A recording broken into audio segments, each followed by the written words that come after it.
سلام و درود به فنیکارای عزیز و به جوشکارای عزیز. خب ببین بچه ها، ما اینجا یه قوطی 4080 با پلیت داریم با الکترود 3. وقتی میخوایم ما اینجا رو جوشکاری کنیم سعی کنید از آهن قوی تر به آهن ضعیف تر. ببین من سیم جوشم الان گذاشتم آکس کار، یعنی وسط بین پلیت و قوطی گذاشتم.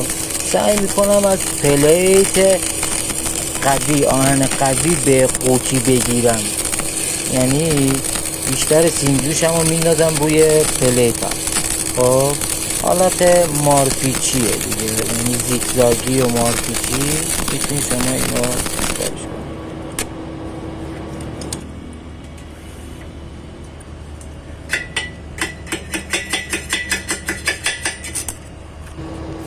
مشاهده کنین جوش خیلی تمیز تخت.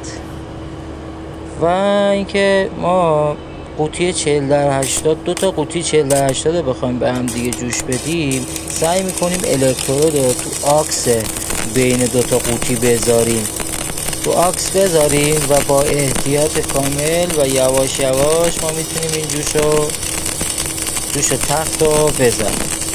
مشاهده فرمایید. یه جوش تمیز،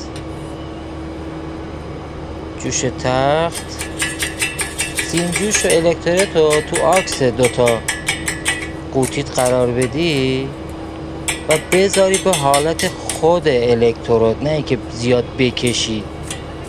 خود الکترود که کم کم آب میشه خودش همونجا جوشو میگیره. اینجا هم همونطور یه پلیت داریم با یه قوطی 4080 که جوشکاریشو میکنیم. اینجا هم تخت حالت زیگزاگه، سعی میکنیم از پلیت بگیریم به قوطی 4080. ممنونم از شما بچه ها. سابسکرایب یادتون میاد.